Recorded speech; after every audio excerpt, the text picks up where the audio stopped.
Morning বন্ধুরা, তোমরা সবাই কেমন আছো? আশা করি সবাই ভালো আছো। তো আবার একটা নতুন ভিডিওর সাথে তোমাদের সবাইকে ওয়েলকাম। তো দেখো, সকাল হয়ে গেছে, আমি উঠে পড়েছি। আজকে একটু তাড়াতাড়ি উঠে পড়েছি, কারণ আজকে আমার অনেক কাজ আছে। ঠিক আছে, ভাইকে আজকে আইব্রো ভাত খাওয়াবো, এর জন্য আমাকে তাড়াতাড়ি কাজগুলো সেরে নিতে হবে, দিয়ে রান্নাবান্না করতে হবে, গুলো করতে হবে। ঠিক আছে, তারপর ছেলেকে সামলাতে হবে, সব কিছু সেরে বড়মশাই যাবে অফিসে, যাবে কিনা জানি না, তো যদি যায় তার জন্য রান্না করতে হবে। ঠিক আছে, এই জন্য আমি আগে ঘরটা ঝাড় দিয়ে নিচ্ছি, নিয়ে এখন নিচে যাব, নিচে গিয়ে কাজগুলো করব। দেন তোমাদের সাথে আবার শেয়ার করছি যে আজকে কী কী রান্না করলাম, কোথায় গেলাম, কীভাবে ভাইকে সাজিয়ে খেতে দিলাম, সবই তোমাদেরকে দেখাবো। চলো দেখতে থাকো, আশা করি তোমাদের ভালো লাগবে। ঠিক আছে, আমার ভিডিওটা যদি তোমাদের ভালো লাগে আমার পাশে থাকবে, আমার চ্যানেলটাকে সাবস্ক্রাইব করে দেবে, আর আমার একটা পেজ আছে রিঙ্কু দত্ত নামে, ওটাকে ফলো করে দেবে, কেমন? আর তোমরা কেমন কেমন ভিডিও আমার কাছ থেকে দেখতে চাইছো সেটাও আমাকে কমেন্ট করে কিন্তু জানাবে। ঠিক আছে, আমি তাহলে তেমন ভিডিও দেওয়ার চেষ্টা করব। ঠিক আছে, তো চলো দেখতে থাকো, আশা করি তোমাদের ভালো লাগবে।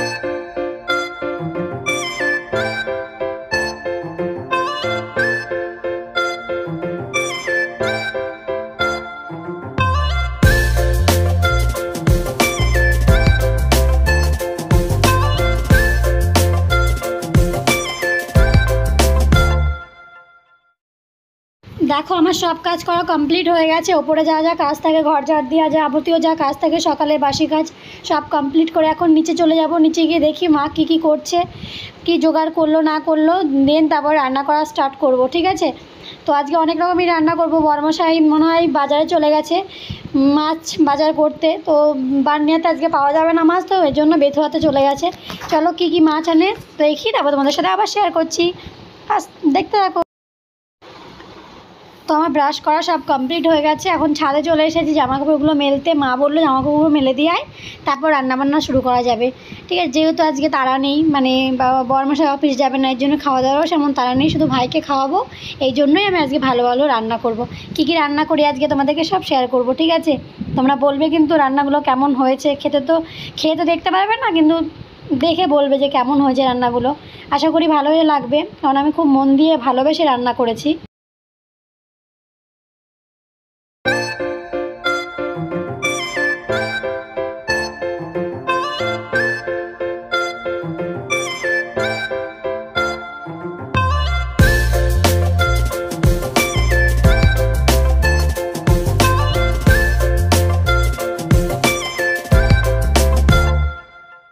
দেখো, ছাদে সব কিছু মেলে দিয়ে নিচে চলে এসেছি। এখন যে ভাজাগুলো করবো, 5 রকমের ভাজা, সেইগুলো কাটছি। মা বলছে 5 রকমের ভাজা করতে। তারপর বললাম কী ভাজবো? মা বললো বেগুন ভাজ, আলু, কলা, আর মিষ্টি কুমড়ো, আর হলো আরেকটা জন্য কী একটা ভেজেছিলাম, এই কটা জিনিসই ভেজেছিলাম, আর পটল ভেজেছিলাম। হ্যাঁ, দেখেছো, ভুলেই গেছি কী ভাজাভাজি করেছি, কারণ এতগুলো রান্না করেছি না, যে কী না করেছি কিছুই মনে নেই, সবই ভুলে গেছি। এই জন্য কাটাকাটিগুলো করে নিয়ে আগে, তাহলে রান্না করতে আমার সুবিধা হবে। এই জন্য আগে সব কেটে নিচ্ছি, দেন তারপর রান্না বসাবো। ঠিক আছে, আর মা আর আমি গল্প করছি, দুজনে বসে বসে রান্না করব। কী রান্না করব না করব, মা বলছে কি করবে, তোর মাংস আজকে পাবে কি না।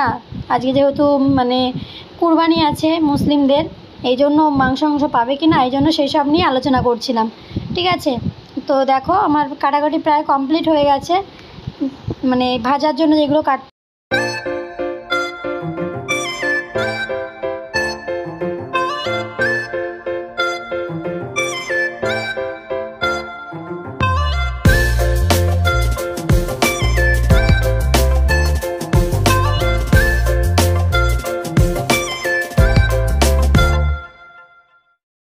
প্রায় সব কাজ কমপ্লিট হয়ে গেছে, মানে রান্নার জোগাড় করা। তো মা বললো মিষ্টি কুমড়ো তো কাটিস নি, তো ওটা কেটে নে।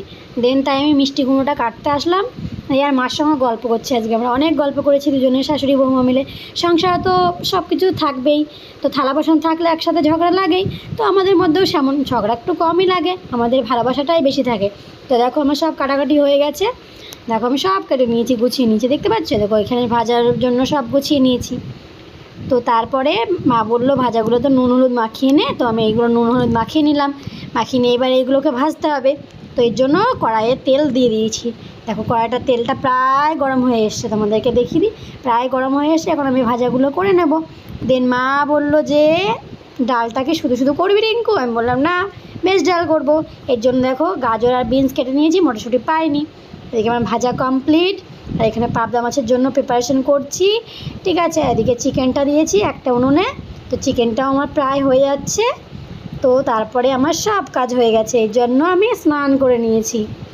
দেখতে পাচ্ছ আমি স্নান করে নিয়েছি। তো এত কাজ করার পরে খুব ক্লান্ত হয়ে গেছিলাম, এর জন্য স্নান করে নিয়েছি। তাই দেখো বাবুর সাথে এখন বসে বসে একটু খেলা করছি।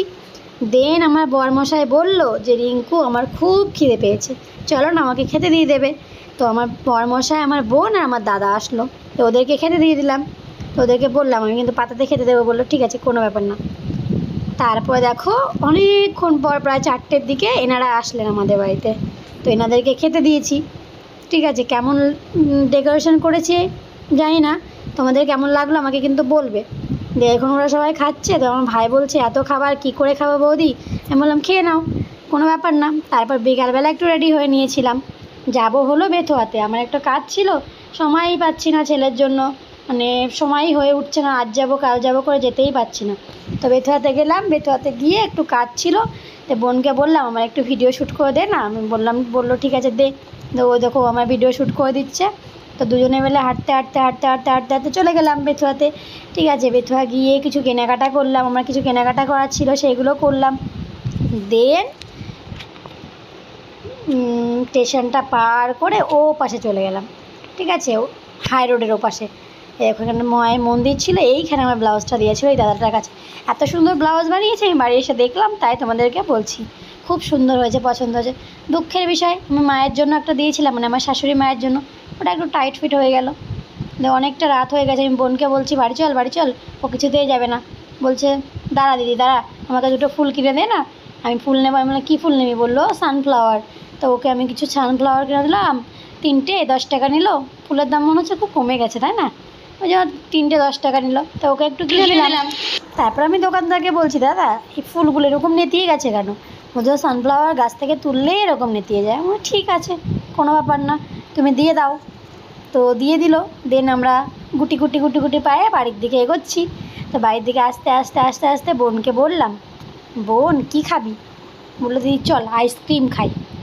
তা আইসক্রিমের দোকানে গেলাম, ব্যাড লাক, কিন্তু আইসক্রিম তো পেলাম না, তাই জন্য অটোয় করে বাড়ি চলে আসলাম। দেখেছো বাড়িতে চলে এসেছি, বাড়িতে চলে এসে একটু ফ্রেশ হয়ে নেব, দেন তোমাদের সাথে আবার কথা বলছি। তো তোমরা দেখতে থাকো, আশা করি তোমাদের ভালো লাগবে। তো ফ্রেশ হয়ে নিয়েছি।